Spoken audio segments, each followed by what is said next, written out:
कैसे हो दोस्तों, आशा करते हैं आप सभी अच्छे बढ़िया होंगे। नमो बुद्धाय। गौतम की बुद्धत्व प्राप्ति। कपिलवस्तु के शाक्यवंशीय राजा शुद्धोदन और महिषी महामाया के पुत्र सिद्धार्थ गौतम, संस्कृत व हिंदी सिद्धार्थ गौतम झ 563 ईपू 487 ईपू का जन्म वैशाख पूर्णिमा के दिन लुम्बिनी के उपवन में स्थित एक सालवृक्ष के नीचे हुआ था, जब उनकी माता अपने माता पिता से मिलने अपने मायके देवदह जा रही था। पुत्र जन्म के तत्काल बाद महामाया वापस कपिलवस्तु लौट आई थी। ताविंस देवों से शिशु के जन्म की सूचना पाते ही शिशु के दादा सिंहनु के गुरु तथा राजपुरोहित तत्क्षण कपिलवस्तु पहुंचे। शिशु को अपनी गोद में उठाया। जैसे ही शिशु को निकट से देखा तो उनकी आंखें पहले तो खुशी से चमक उठीं, लेकिन फिर आंसुओं में डूब गईं। राजा शुद्धोदन द्वारा कारण पूछे जाने पर उन्होंने बताया था, यह शिशु बुद्ध बनने वाला है, इसलिए मैं प्रसन्न हूँ। किंतु दुख इस बात का है कि शिशु की बुद्धत्व प्राप्ति तक मैं जीवित नहीं रह सकूंगा। शिशु के जन्म के 5वें दिन उसके नामकरण के अवसर पर 108 ज्योतिषियों को आमंत्रित किया गया था, जिनमें 8 विलक्षण ज्योतिषी भी थे। उन 8 में से 6 राम, ध्वज, लक्ष्मण, मंती, भोज और सुदंत ने यह भविष्यवाणी की थी कि वह शिशु या तो चक्रवर्ती सम्राट बनेगा या एक बुद्ध। किंतु सबसे कम उम्र के ज्योतिषी कोंडन का कथन था कि वह शिशु निश्चित रूप से एक बुद्ध बनेगा। शिशु का नाम सिद्धार्थ गौतम रखा गया। 7वें दिन सिद्धार्थ की माता का देहांत हो गया। तब उसके लालन पालन का दायित्व उसकी मौसी महापजाप्ती ने लिया। वह भी शुद्धोदन की एक रानी थी और उनका विवाह भी शुद्धोदन के साथ उसी दिन हुआ था जिस दिन महामाया का 16 वर्ष की अवस्था में सिद्धार्थ ने शाक्यों की एक सभा में अपने अद्भुत युद्ध कौशल दिखाए।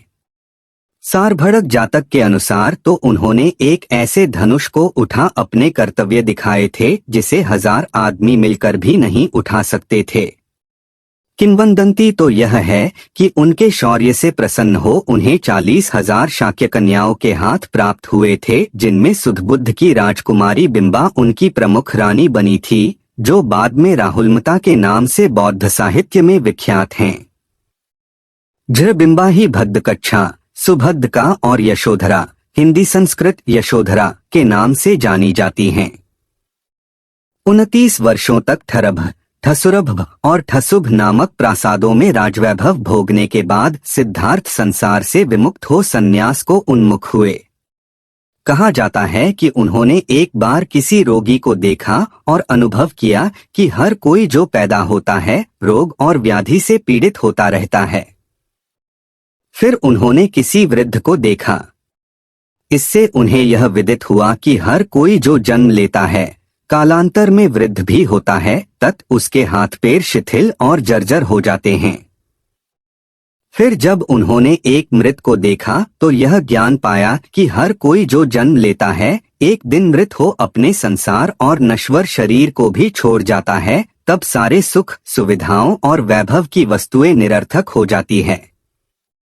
अत संसार सारहीन है। अंतत जब उन्होंने वैभव का त्याग कर सत्य का अन्वेषण कर रहा था तो उन्होंने भी संसारिकता का परित्याग कर संन्यास वरण कर गृह त्याग किया। शाक्य, कोली और मल्ल राज्यों को पार कर सन्यासी के रूप में वे राजगीर आदि स्थानों पर भटकने लगे। इसी क्रम में उन्होंने अकारक्काम और उद्धक्राम पुत्र को अपना गुरु बनाया, किंतु उनके दर्शन व विचार से वे संतुष्ट नहीं हुए।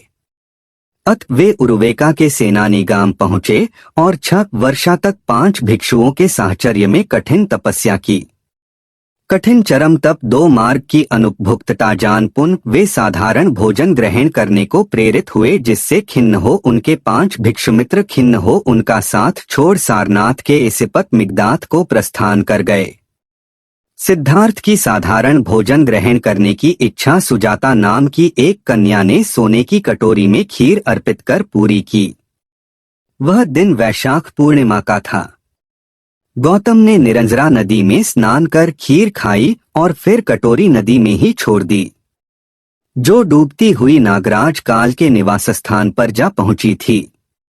फिर सारा दिन सालोप वन में व्यतीत कर शाम को वे पीपल के एक पेड़ के नीचे जा बैठे।